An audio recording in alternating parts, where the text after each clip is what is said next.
back to Brothers in Boots. My name is Mike. My name is Jeff. And today we'll be talking about pull-on boots. And, well, it's not going to be a tell-all, but it's going to cover over pull-on boots and what to expect. Because a lot of people, when they get a new pair of Engineers or Chelseas or Yodpers, don't really know exactly what they're going to expect on foot. And this is going to be talking about that and kind of some of the differences between pull-on boots and laced boots in general. What you got today, Jeff? Old Forester 1920. Prohibition style. It's not the hardest one to find. Some places it's easy to find. And I like it so much, I've been buying it by the case. Get a case discount. For anybody who likes or wants to try Old Forester birthday bourbon that I actually did in a recent video. This is surprisingly like it. It is very similar to a lot of the Old Forester birthday bourbon releases. 115 proof. A bit of banana. You see it, buy one. Yep. Here in Kansas, the 4 different yeared Old Forester editions are usually pretty easy to come by. Almost easier to come by than just their standard regular Old Forester label offering. Don't see that near as much these days. By the 4, he means the Distillery Row collection is what they call it. And they've done one for every year. Something changed. I think they're up to 5 now. Mm-hmm. I remember all the numbers. 1897, I think. 1920, 1910. So it's 1910, 1920. I think it's 1890 and 1903, or maybe 1897, something like that. Sorry, guys, I'm failing. I should have all you all memorized.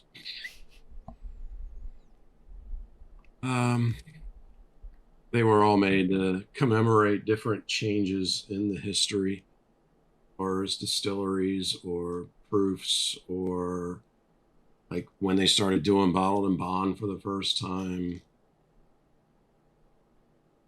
Some of them are better than others. The 1910 is really good. It's similar to the 1920, but it's a lower proof. There are people that like to combine the two. They'll put 1910 and 1920 in a vat of 50-50, and they'll call it the 1915. Kind of sounds I like did try it once. It kind of sounds. Maybe it is just 4. I thought there was a 5th. That kind of reminds me of Poor Man's Pappy, where people mix 12-year Weller with Weller Antique. Yeah. There's another one, and it's just not listed here. The first 4 were 1870 original batch, 1897 bottled and bond, 1910 old fine whiskey, and 1920 prohibition style. But there is a newer one. It's surprisingly expensive, and it really made me sad that Old Forester was trying to cash in that much. 1924 10-year, and it's $219. There you go. Yeah, quite expensive, actually. Yeah, that pissed me off. Yeah, it looks like they change year to year. It's supposed to be a 10-year. Different years seem to have different amounts. Like, it seems to really heavily fluctuate. But, yeah. Woohoo. Yeah, I forgot about the 19... That one's fairly recent, too, the 1924. That's not one they've had for a while. 1924 commemorates the year they acquired barrels from a bunch of closed distilleries during Prohibition and bottled them as Old Forester. Cool. So that means it's going to be a completely different mash bill than any of their normal stuff. Very cool. Yep. At least it's not got jet fuel mixed in with it. I hope you all really like bourbon, because I guess we just went down a little rabbit hole there. So. Alrighty. Well, circling back on track, remember to do the usual like, comment, subscribe, all that fun stuff. But when we talk about pull-on boots, Most people are going to think of, first and foremost, the engineer. This happens to be a emerald green shinky shell engineer, but it's an engineer nonetheless. This was an 8-inch, which they normally are 10 or 11, depending on their history. But the pull-on boot has a long history. I think the most accurate timeline of the engineer's history is done by Gabbard of Creosote Boots. He's got it on his website. You can go look at it. But they started as Civil War riding boots that were cut down and the belts added to make certain features of that work, because the Civil War cavalry boot's a very tall boot. It's like a 16 or an 18-inch shaft. And as you get taller and taller in a boot, the pattern changes quite a bit, and it tends to affect the fit a lot.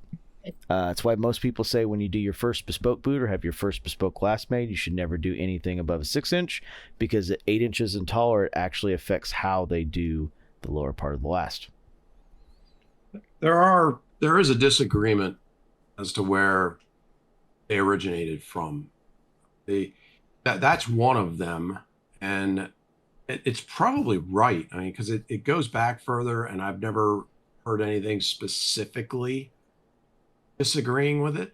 But a vast majority of people, I think, believe that it came from people trying to combine a cowboy boot, which would have really only been good for riding, with a more work boot, because of people having work boots, and that somebody was trying to bridge the gap and combine and marry the cowboy boot with the work boot, because the traditional engineer boot does have a much bigger toe box, much more rounder and less pointy than a cowboy boot. And I mean, they got the name engineer from guys that were supposedly from guys that were working in the engine of a train and shoveling in the coal. And if they fucked up and somehow got coal inside of their boot, they needed to be able to rip it off really fast to avoid further injury. So they held on tight enough to stay on, but not so tight they couldn't be pulled off. Like I said, there are two different theories that I wish I could say for sure which one was right and wrong. Yeah, I mean, the Gabbard's history has the most proof written out, and he does talk about the specificness. There was a term that I don't want to say just because it is a slur now that they used to call them.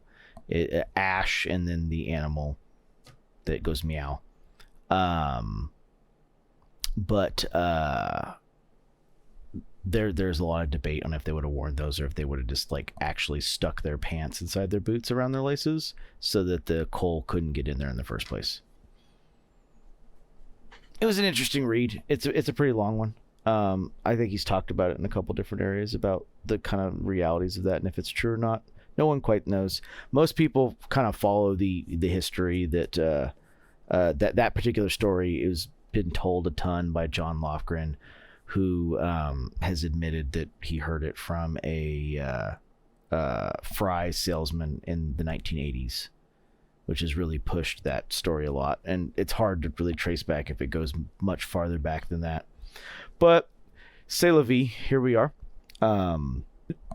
Fry does go pretty far back. Yeah, 1890s, I think. If I were to list the first three bootmakers in this category, I mean, it's got to be Chippewa and Fry and Wesco. Wesco has said that when they came out with it, their focus was selling to guys that were working shipbuilding in Portland, I believe.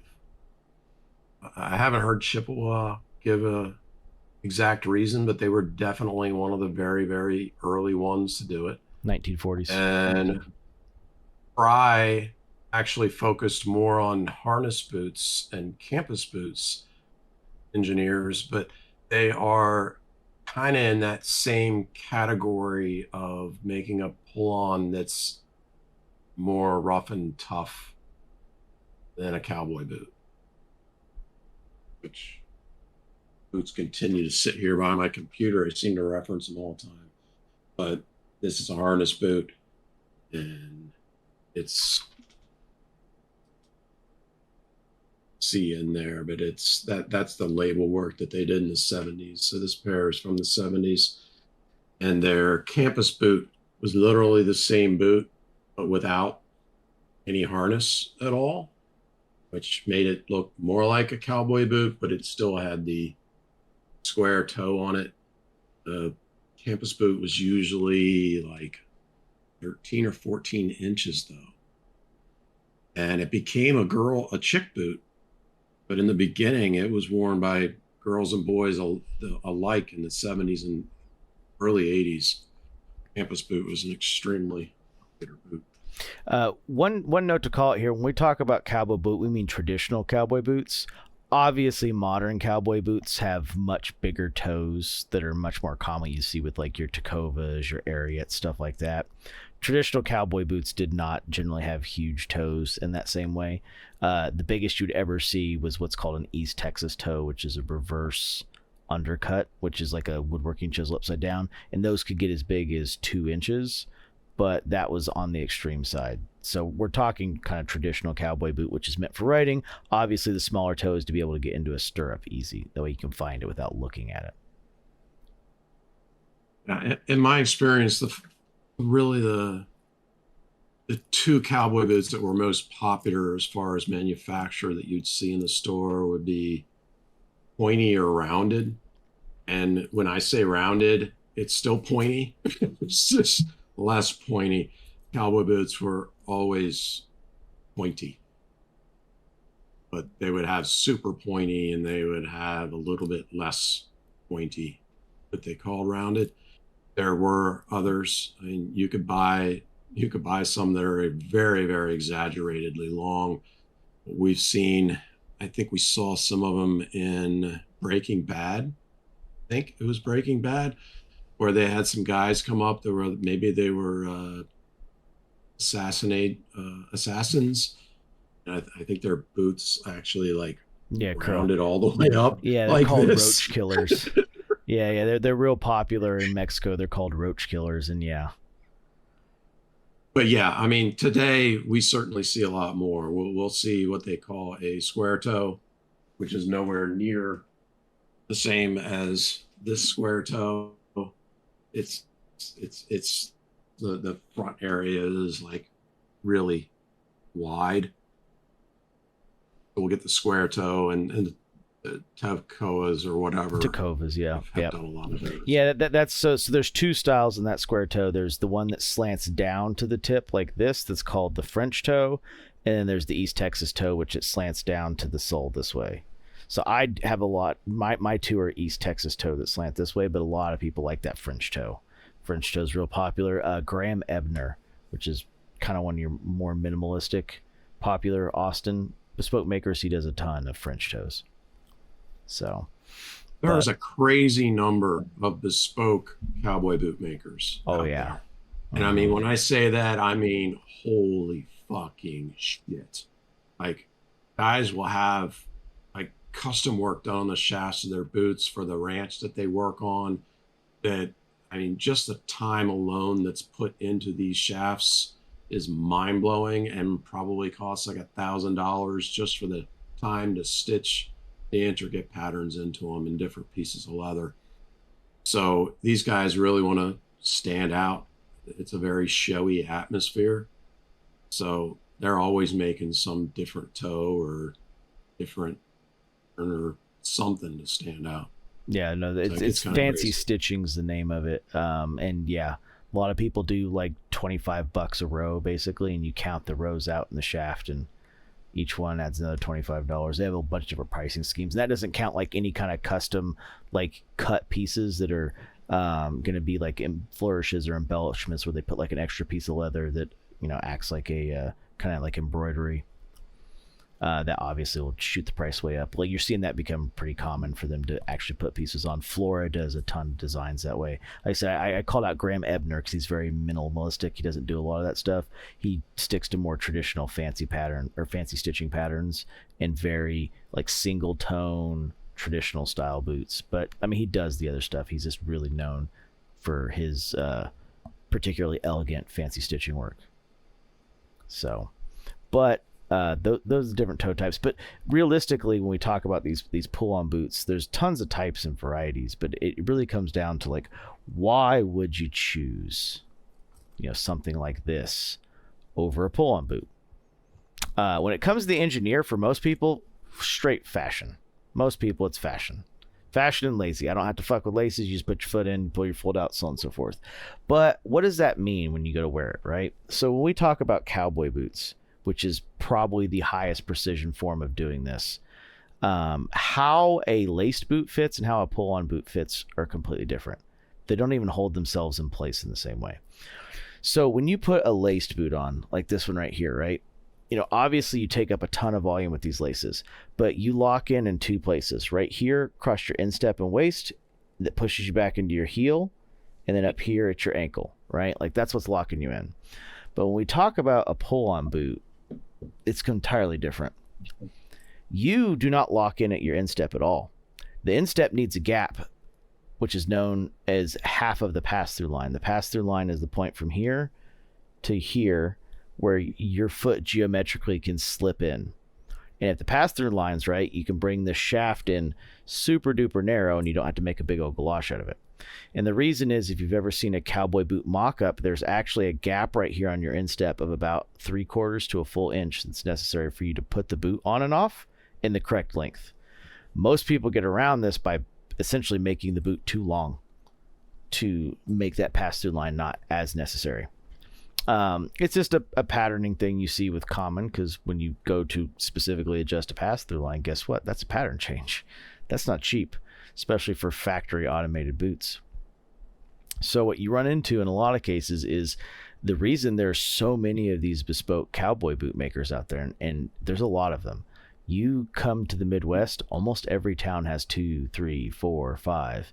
Like me personally, I'm within an hour and a half of about 8 different custom cowboy boot makers, which is nuts in the middle of nowhere, Kansas, right? So it's a thing. These boots don't fit a lot of people. These pull-on boots, a lot of times you have lots of heel slip. You slide forward into them a lot. They don't necessarily fit well. Once again, you're expecting the waist and the heel cup to hold you in, versus the instep to the heel cup combination. It's just a completely different fit process. You even have a lot of builders that will use their regular lasts to build engineers for people for a ton of different brands, which really isn't right, because you really use a slightly different kind of last when you build a pull-on boot. One that needs to break down into either 2 pieces that's spring-loaded, or the third piece in the middle can be pulled out so it comes out in parts so you don't destroy the backstay pulling it out. And it's quite simply because the breakdown last, which is the ones that just go like this, that they pull out of the boot, isn't sized correctly for the pass-through line if it's done right. Which is why when custom boot makers build these, they build the pass-through line out to work with your last. It's part of the math that goes into all of this. And this really creates an awful lot of justified, logical brand preferences. Because when you start rattling through a lot of the main brands, forgetting bespoke, but when you start rattling through like Dan Post and Tony Lama and Lucchese, Justin, when you start going through all these brands, they don't always have the same pass-through points. They don't always have the same patterns. And definitely some of them fit people better than other people. It is a hard boot to fit. When you got to make that boot fit on without any laces, you need to be a lot more dialed in. Yeah, less room for mistakes. The other thing too is, unlike regular lace-up boots where the D width fits all the D width guys pretty well, in pull-on boots, you'd be shocked to find out that 9 times out of 10, those D width guys that have no problem fitting all their boots and can go grab anything off the shelf will also struggle with these pull-ons, because there's a ton of other little complications here. Like I said, heel slip, while it's bad for some people in laces, is pretty much common in 2/3 of all people that will try a pull-on boot, and they'll just have to get used to it. Take some time before their foot sinks down in that leather and it'll stop having that heel slip. It just has a little bit of extra break-in, which is why a lot of people just go straight bespoke. Some heel slip is normal, acceptable, and to be expected in a cowboy boot. There is always going to be a little bit of slip. Maybe an asterisk for a bespoke one that's actually cut directly for you. But generally speaking, there's always going to be a little bit of heel slip, and it's a matter of what you're used to and what you find acceptable because of what you've been through. And to that point, I mean, there's people that literally don't like wearing a lace-up boot because it's too confining, and they do like that little bit of movement that they're getting out of a cowboy boot or a pull-on boot. Yep. Let's talk about that movement a little bit. So what we're talking about is when you're wearing this and you go and you lift your foot up to take a step, this boot will actually sink down a little bit while your foot goes up, and you will feel across the top and a small air gap under your foot. You'll kind of feel the same thing here in the sides around your toes, where this thing, like, you couldn't shake it off, but it can move and wiggle and twist a little bit on your foot when you lift up in the air and you shake your foot, like you're, shaking it all about, like the hokey pokey, right? Let's pick a super old reference that none of our crowd's gonna get or is happened to them over 50 years ago. And that's kind of one of these things that's gonna happen. The crease points are gonna be a little bit different on pull-on boots because they're gonna get this kind of, this happens to be shell, so it rolls really hard, but you see how it's kind of got this big gap here? That's because your foot doesn't necessarily 100% stay in place the whole time. If you've ever done what the cool kids did in the 90s or all the way back to the 70s with their Timberlands, where they wore them not laced, they kind of move around on your feet a little bit. You maybe pull a little bit of tight, but if you're not like lacing them up, it happens. They move around. I know if we talk about like synthetics of just, like junky boots, you have like, I think it's called Sorel that makes all these like winter boots and stuff, and zip up boots that are going to do a lot of this, like moving around on your feet. And you just got to know that there is movement that's going to happen. It's movement that is acceptable. I was that Timberland guy, and you could mimic that custom fit by where you place those laces. I I had a pair that I put on the video not long ago, but I don't know where I put them. I thought they were still in the office here.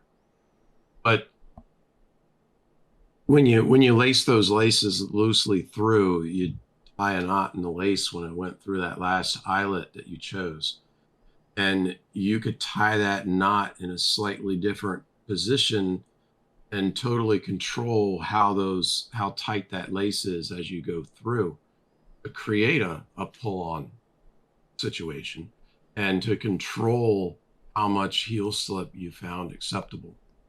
And I was totally that kid. But I was also, long before that, a cowboy boot wearer, so I was already used to a certain amount of heel slip anyway. Yep. And like I said, it's one of those things that you just kind of get used to. I mean, these days I think it's a little bit more known because like the age of the ropers here, right? When I say roper, I'm talking about the like super short block heel Ariat style boot that everybody knows what I'm talking about.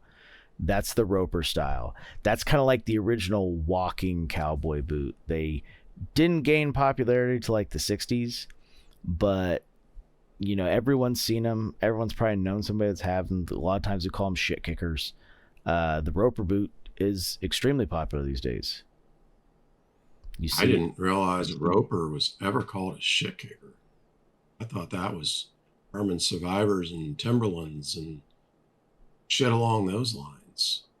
A roper was always kind of I don't know, fancy, casual, retired, lazy cowboy. A low top pull on that had a certain amount of dignity to it. I know plenty and of a people. Low heel. Yeah, low heel. I know plenty of people that had them for shit kickers. Always a much lower heel. Yeah, something quick and easy to throw on at the back door.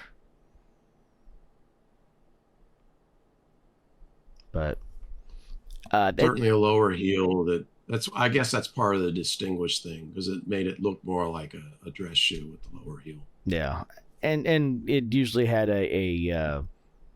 well, I mean, I guess in these days, pretty much everything Ariat comes with a giant square toe. But the idea is it had a little bit nicer toe, maybe not quite as tall and bulbous, but still large compared to a dress shoe. But yeah, that's the walking Cowboy, the Roper. No different than the rest of these. It falls under all the same constraints. The funny thing is when you get into shorter heel pull-on boots, you actually make them harder to fit because you lose a lot of the distinguishing nature of that pass-through line and the stuff you can do with the pattern that the heel helps with. That goes away even faster in a Roper because you don't have a lot of arch or heel. You just have now a much tighter pass-through line. Because rounding the corners harder since you got to go down and up a ton more instead of slooping in. Another factor with these pull-ons that we have discussed before is the pinch point right around here becomes more important as well. Yep, that'll help lock your foot in place too. As you break them in and wear them in, obvious pinching. Yeah, the way that where it's giving and shit. Yep. And some of that's because it's right above the heel counter. Cowboy boots and even engineers, always kind of have this little more curved, embellished heel counter that'll be less, just single arc that you'll see a lot in the other boots. And that's to help, you see even these have a pinch point in it. So you'll see that a lot. Just common. It's part of it's the pass-through geometry. Part of it's the easiest point to flex that will slowly start locking your foot in place. But it's a lot of people get into engineers. They see the cool, easy, quick pirate boot that sorry, the joke with pirate boot is we call it that because the majority of these engineers, especially these, like this happens to be Indonesian. This one was made to measure, but it's not bespoke. This belt doesn't really do shit on most of these brands. It's basically there for show. For the belt to do what it needed to do, it needs to be a little bit higher, more up so here, and it would have to close that gap that I was talking about earlier for the pass-through line. Like that's what the belt's supposed to do. But most of these brands' patterns, the geometry on that's so wrong, it can't do that. They're kind of worthless anyway because none of these boots are made out of a thin enough leather. So if you actually did try to cinch down that thing, even if it was correctly, it's going to bunch up that leather in a way that's going to hurt the top of your foot in that area. So it really is decoration, even if it's done correctly. Yeah, on a bespoke boot, that gap is so small it only has to close up 3/4 of an inch of space, so it can do it, no problem. But like I said, it's only going to be on bespoke. Otherwise, you get this, this specific roll right here is specifically that.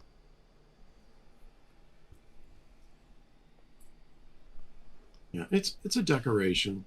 And we've seen lots of changes with the engineers as well. If we went back long enough, and really we don't have to go that far. If we went back to, say, 1995, 1990, I don't know, 95 probably. But if you go back just not too far ago, an engineer was always kind of the same. You always had kind of a bulbous toe. It was always a toe that was closer to a work boot toe because of how they got created and who was wearing them. But you move forward to 2000 through present, and there's a lot of companies that decided to recreate that engineer boot so that they're really putting a dress toe onto an engineer. I mean, they're kind of combining two very different things together. So that the engineer that a lot of people think is cool nowadays, and a lot of people pick from a lot of these brands, I hardly consider him an engineer. That toe is not an engineered toe. Yeah, they're very sleek. I don't have the one here that's a good example of that, but I do have one from Bristleback, or they used to be Benzene. You can tell how long ago I've had a lot of these. Like, they don't even go by this name anymore. But the Capic last tries to like marry that idea of like big fat toe with like a real flat toe and kind of artificially extended. And I personally can't stand that Capic last. It doesn't fit me, and I don't think many people it fits very well at all, to be entirely honest. I see more of those for sale than people keeping them. But like I said, depending on what era the engineer's from, a lot of ones that people really remember, which is what the Brian the Bootmaker one's based off of, is that 1940 Sears, which is specifically a Chippewa. And it's going to be a little bit more narrow, kind of dressy kind of toe, because it's based more off your Civil War riding boot. So it's going to be closer to kind of cowboy boot in history. But as we move forward, they definitely get bigger. And there was ones in the past that were bigger too.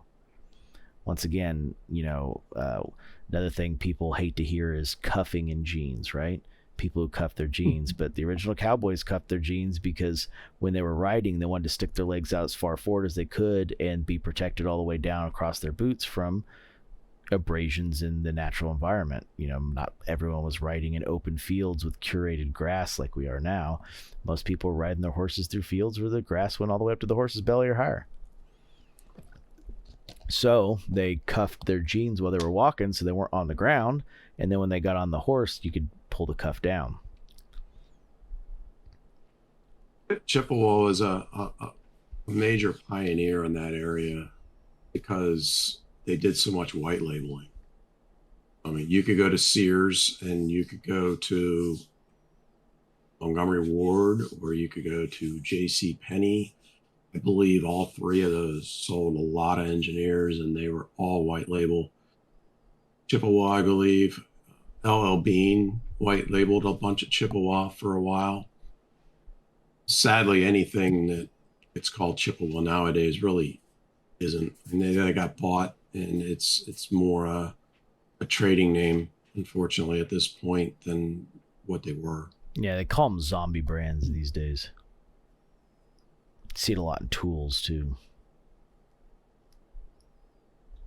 But, John Lofgren brought the style back, baby. Everybody loves the engineer now. Yeah, it was him. It was all him. He's a god. Something like that. Japanese god. We all owe him homage. Homage? Whatever you call an offering. But yeah, I mean, that's he did. He put a twist on it as well. I mean, like I said, he decided to basically combine an engineer boot with a dress boot or a dress shoe and put it together and call it an engineer. And it certainly looks a lot more polished. I guess that is what most of these hipsters were going after.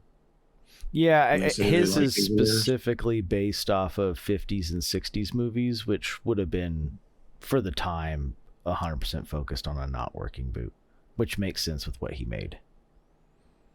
But, I mean, some people have an abnormal love with pull-on boots. Pull-on boots for a lot of people definitely scratch a specific itch. I don't want to use the word lazy, but not having to deal with laces is definitely a huge portion of scratching that itch for a lot of people, which is funny too, because a lot of well-fitting pull-on boots need a boot jack to get off, which means they're not always the easiest to get off in the first place. It's only if you get something, bespoke to you that getting it on and off becomes a little simpler task. But even my bespoke Cowboys are not that easy to get on and off. Like, they're not like something I can just shake my foot and get it off. Like, it takes a good oomph. When you put your foot in, you get that noise of that vacuum of pushing all the air out around the sides. That's very much a real thing. So in order for them to be the right fit, they really need to be pretty hard to get on in the beginning. Yep. It shouldn't be tight on your foot once it's on, but yeah, it should be hard to get on. Yep. Should take just a little bit of a small grunt to get your foot into, and you should hear that air escape. And there's a video on this channel, if you search, done by Gabbard, where he talks about how to actually increase that area if it's too tight, which involves like a broomstick end or like a wooden handle, like a hammer handle where you round off the bottom area, massage. You can look for it if you need it. Yep. It exists. It is a thing. Hopefully you don't need it. An excellent video. Yeah, and that's unfortunately the downside, right? Is why do people have to do that? Because they want the correct length boot and the pass-through line's wrong, quite simply, and they're trying to make it work. It specifically has you massage the two ends of the pass-through line for your foot to essentially pass through, and most people's solution is to buy a length too long. When you buy in a length too long, sometimes you go in the wrong direction and provide yourself with too much slip. Yep. So you really should be going a size smaller and then trying to massage it larger, stretch it larger on your own if needed. Yep. Not always possible depending on the leather. Like a lot of people, I think that video was originally made for a Lofgren horse release. And yeah, the second we start talking about horse and engineers, the ability to stretch and massage very quickly goes out the window.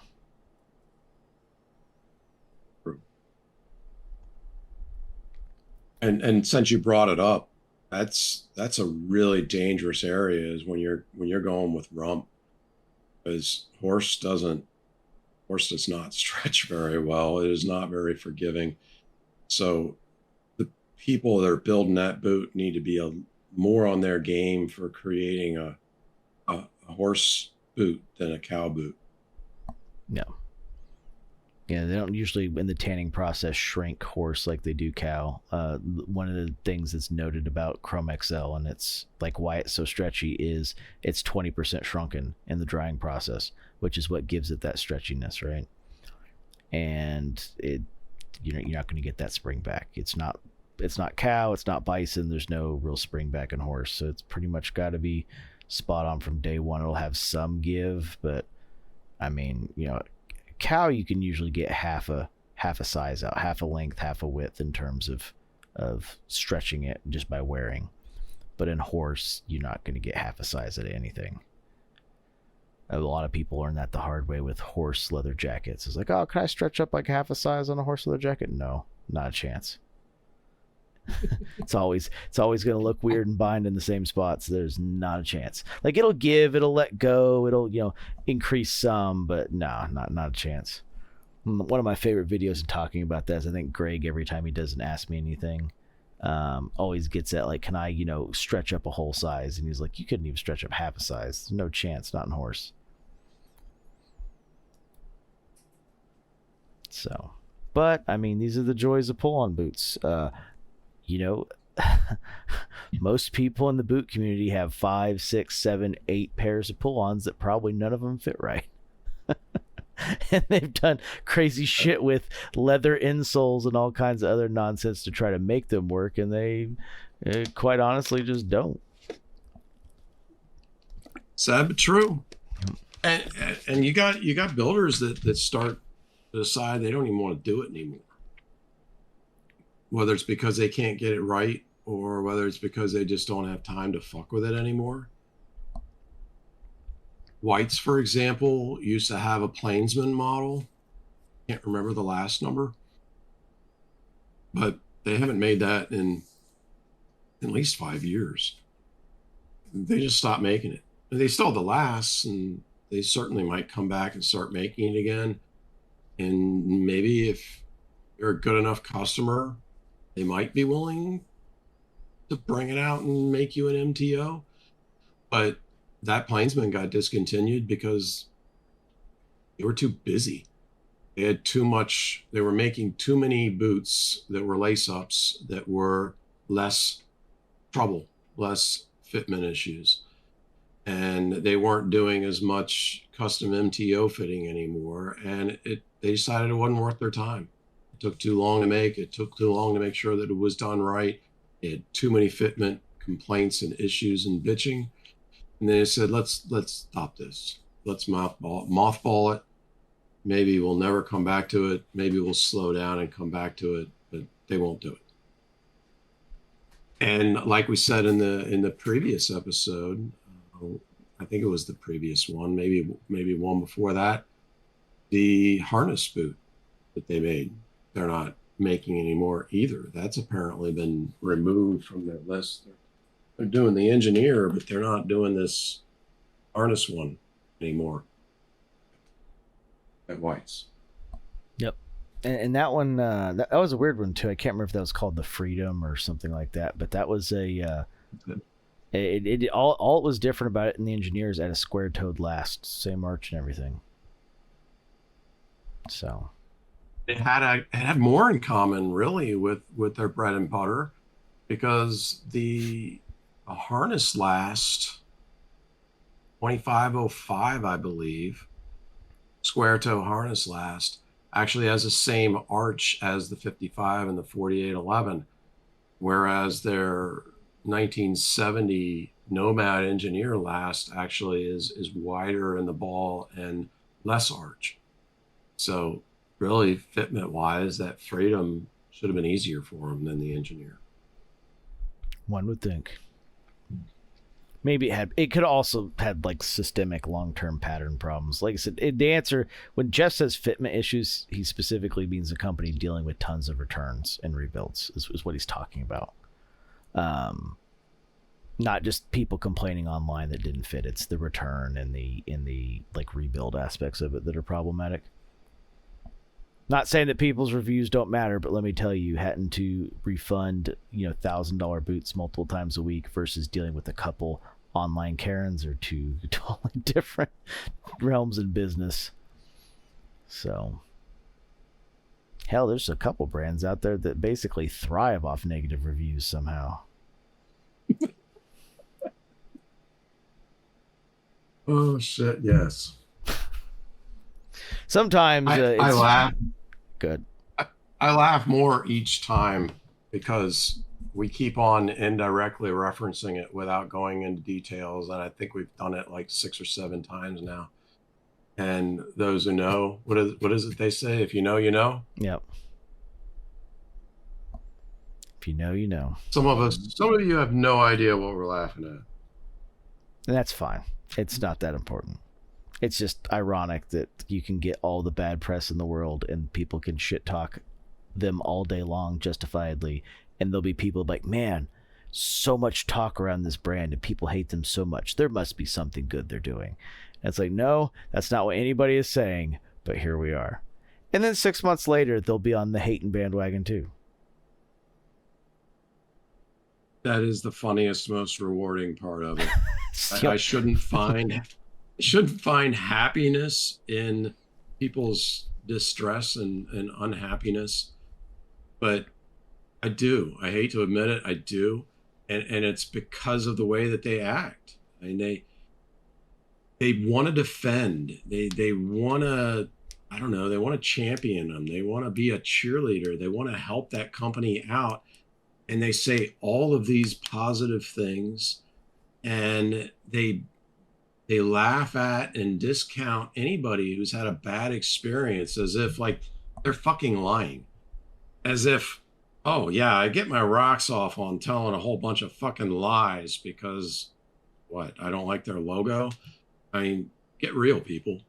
And yeah, 6 months later, you'll hear the same person bitching about that brand that they hate it now, or saying, oh, I just bought this other brand and I no longer think brand X is the best and the more, because this new one I tried is now leaps and bounds better. I digress. Another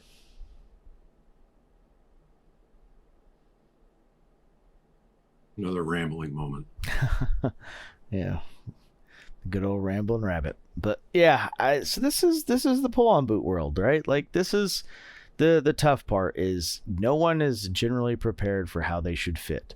They'll always find them sloppier than they think they should be when they're not. And, they'll struggle with fit way more than they should, thinking that it should be simpler. Pull-on boots suck. I hate almost every pull-on boot I have that's not a bespoke one. That's why even ones like these that actually fit quite well, and I've had 2 years, don't show them a whole lot of wear on them, is because they don't really... These fit decent, but they don't fit great. My floors are like a million fucking times better. Maybe one day I'll just have her, relast this into a cowboy boot, essentially. Call it a day. Fix my problems that way. Ironically or coincidentally, the brand that shall not be named, it does have a line of cowboy boots now. Like real, honest to honest cowboy boots. But they're not making them themselves. They're having some random factory in Mexico make them. And I would say not being quite as forthcoming about what's going on with that. So we can't. I mean, they probably fit better than anything that the company actually makes because they are made by a major boot manufacturer in Mexico where they know really well how to make a good cowboy boot. But again, I digress. Well, like I said, this stuff is important because, like I said, a lot of people dive into the engineer side of the world after they get a couple pair of work boots or a couple heritage boots, depending on which side of the house they're from, and almost none of them are prepared for how the engineer is supposed to and does fit. It's usually a very steep upward learning curve, and lots of very frantic posts to the internet of, oh my god, I think I broke my boots.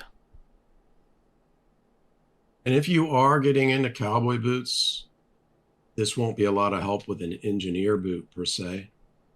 But if you are getting into cowboy boots, it is really important to go to your local cowboy boot specialty store where they do carry like a dozen or more different brands of cowboy boots, and to talk to a professional and to try them all on and walk around the store. It's invaluable. They do fit differently for a reason because people's feet are different. Like I said earlier, you have a brand loyalty that is totally deserved because fit is different. And you do have to find that right size, right width, right brand that works for you. Yep. And for most of you, it'll be a boot barn because those seem to be everywhere in the United States. They even sell P&W brands. Indeed. Although it's harder now because a lot of these companies combined together that used to be their independent companies. That has affected a little bit how independent these sizes are, where you've got like 4 companies that used to be independent, used to all fit different, and now they fit the same because they're now made by the same company in the same place. Yeah, Justin bought a ton of these brands out. There is still the variety and fit. So you definitely need to support your local and go to your local cowboy boot shop and talk to the professionals. Yep. Or just find you a bespoke maker. Just go fucking full straight to 11. Screw 1 through 6, 6 through 10. We're just going to go right to 11. Peel the Band-Aid off in one shot. That's the way to go. If somebody asks me my preference or recommendation, just go straight to bespoke. Get the one that's actually made where they make it last to your foot, where they've measured the pass through properly, and get you that boot that fits. The in between is pain, heartache, frustration, and wasted money. If you pay enough attention in the groups, Reddit, etc., Facebook groups, you'll see so many people that have went out and they bought like a $800 boot and it didn't work like they thought, and they sell it for like, I don't know, $500, take a big loss, go out and buy another one for $1,000 and sell it for $600 and figure out it was wrong and go buy another one.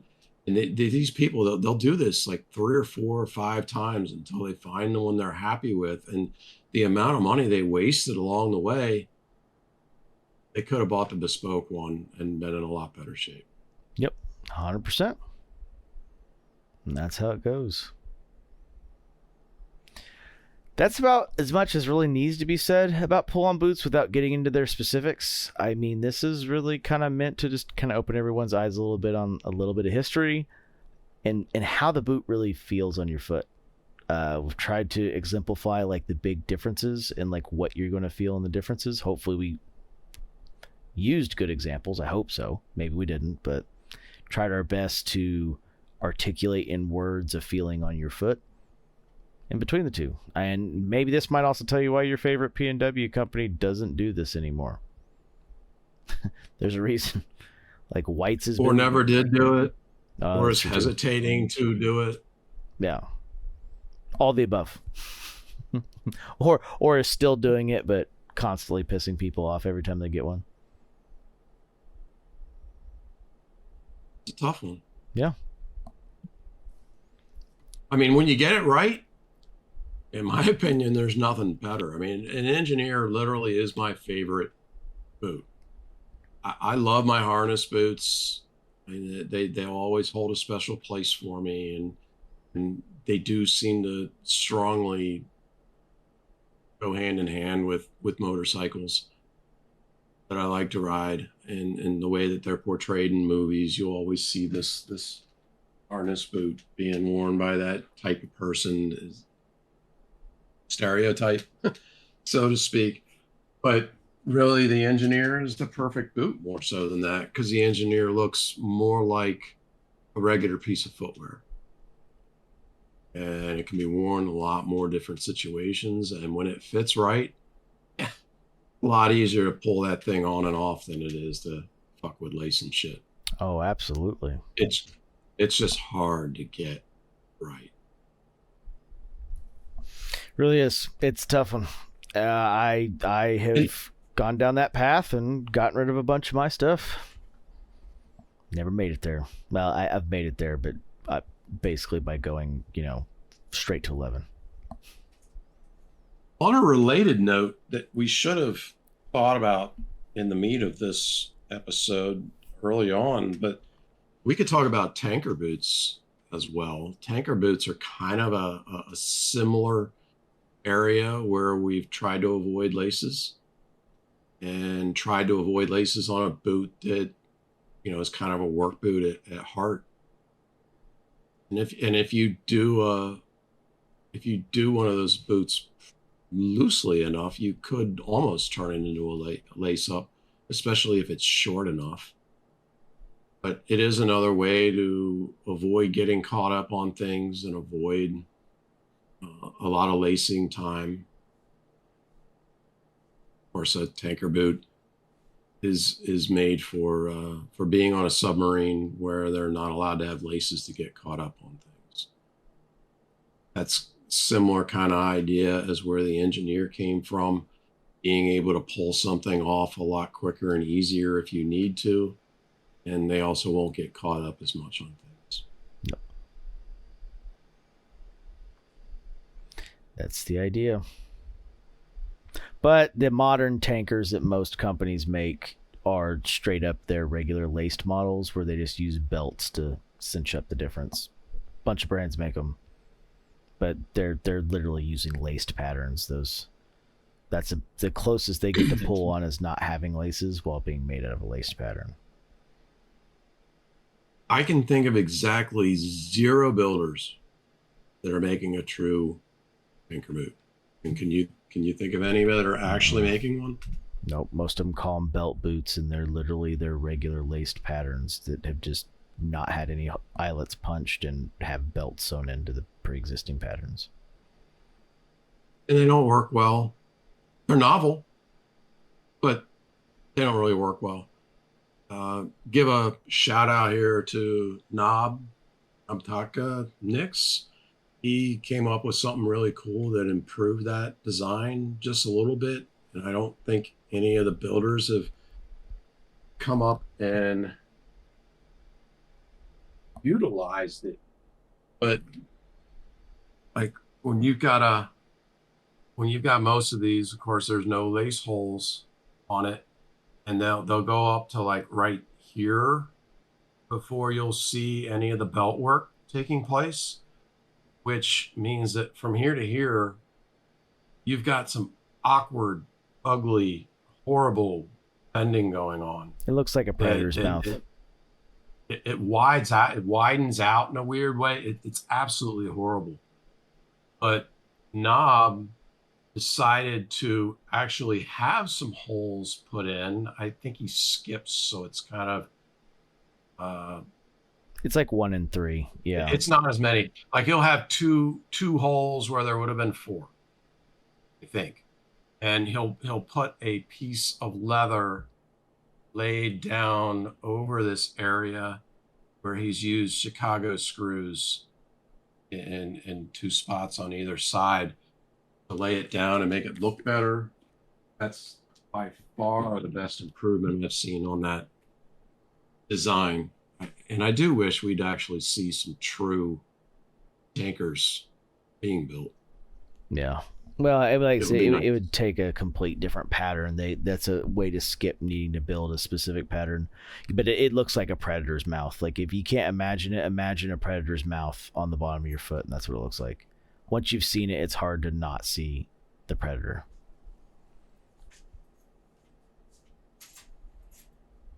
It's funny because I actually had a pair of tankers on order way, way, way back in the day that became my light natural Dublin engineers.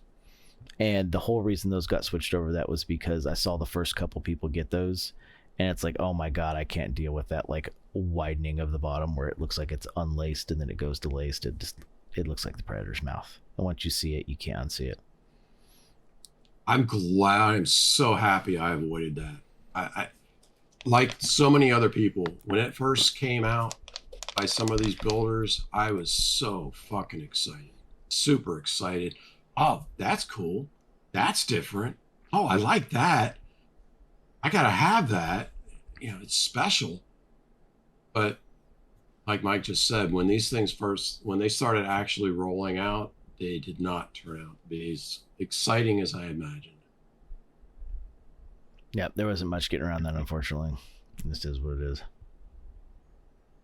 So, but yeah. Not to say that there haven't been many attempts on styles. I mean, I've seen like 5 different attempts at how to do those tanker boots. But for as much effort as I've seen into changing things up, it still ends up being a crappy idea, unfortunately.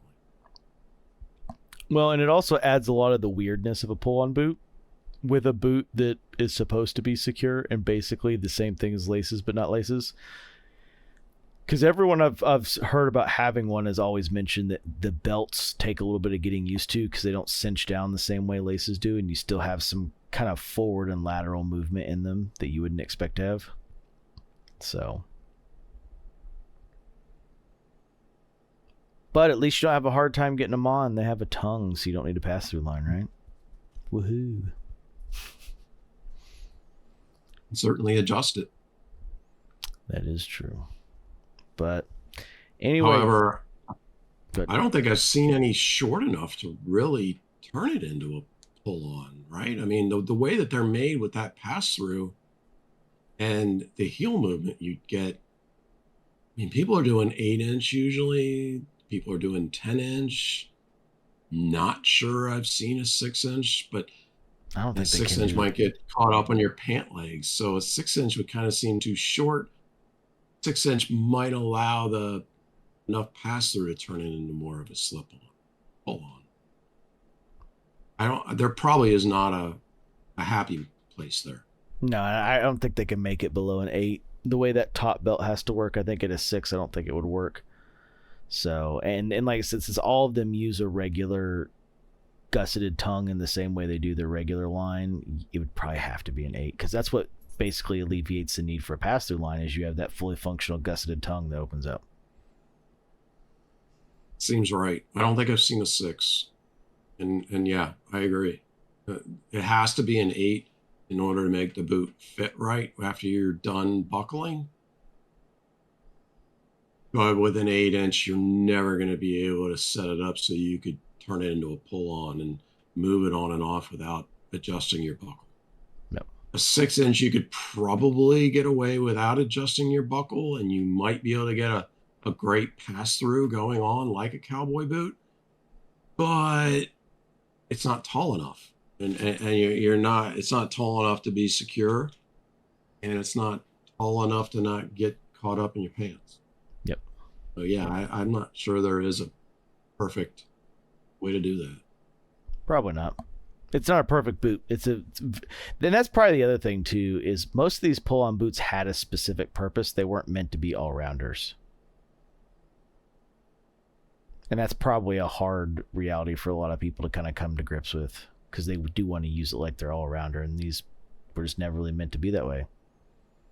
I mean, you were never meant to put an engineer on and go walk in knee-deep water.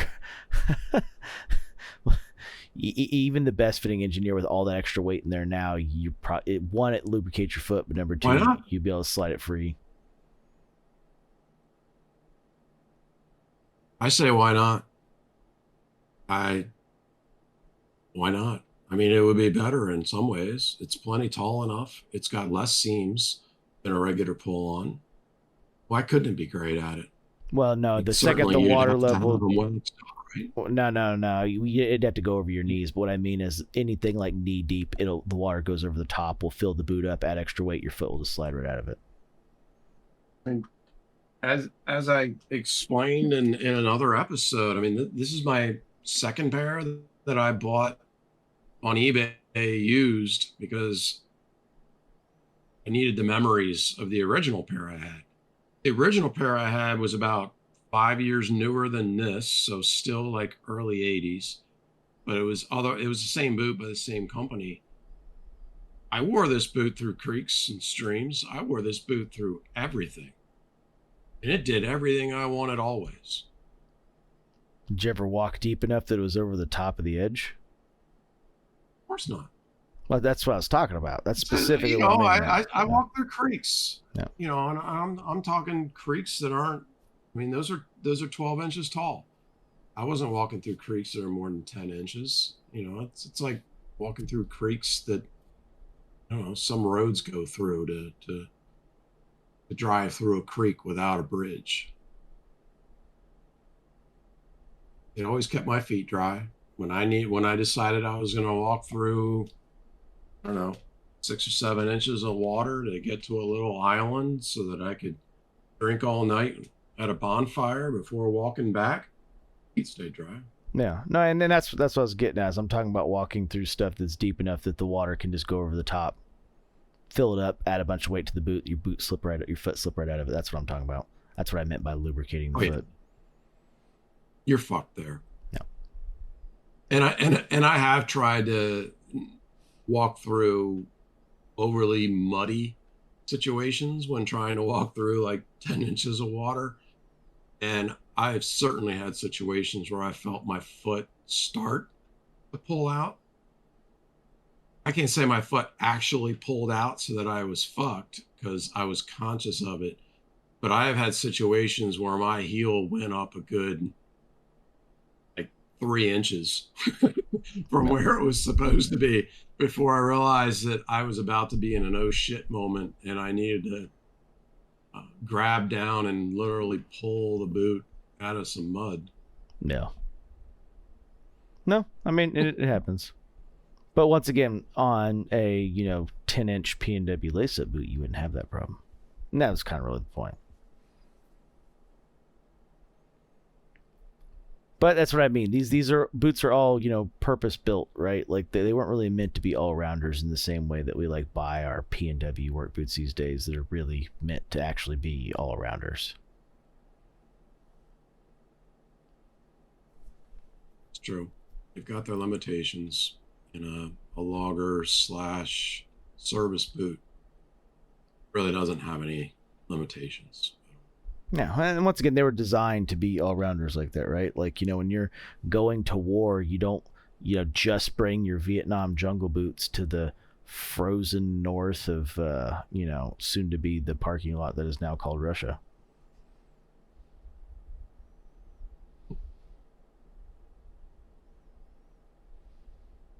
You're not trying to get political, are you? I want to do that. I'm not getting political at all. I'm just talking about potentially turning Siberia into a parking lot. I'm trying to remember a song right now. They changed paradise and turned it into a parking lot. That song, I'm not getting it right. I don't know. It's probably fairly accurate, but yeah. Them's the ropes. But I mean, this is the reality of pull-on boots, and this is what we're talking about. This is what happens. Everyone wants one. Very few people have one that fits right. And it's just kind of how it goes. But now, hopefully, you know more That's your about how style. it should Don't fit. cut corners. Yep. That's it. If it's a style you want, style you need, if it's a style you crave, don't cut the corners. Just go get it done right.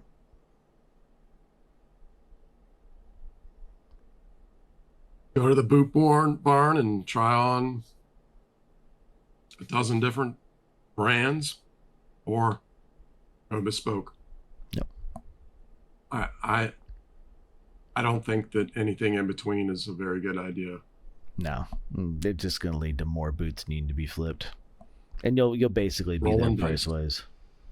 And who knows? Maybe you'll be the one that rolls the dice and wins. But just like we were talking about earlier with that other brand that shall not be named, just because you're the one person that it worked for, don't mean the next 9 it ain't going to be a complete nightmare for them.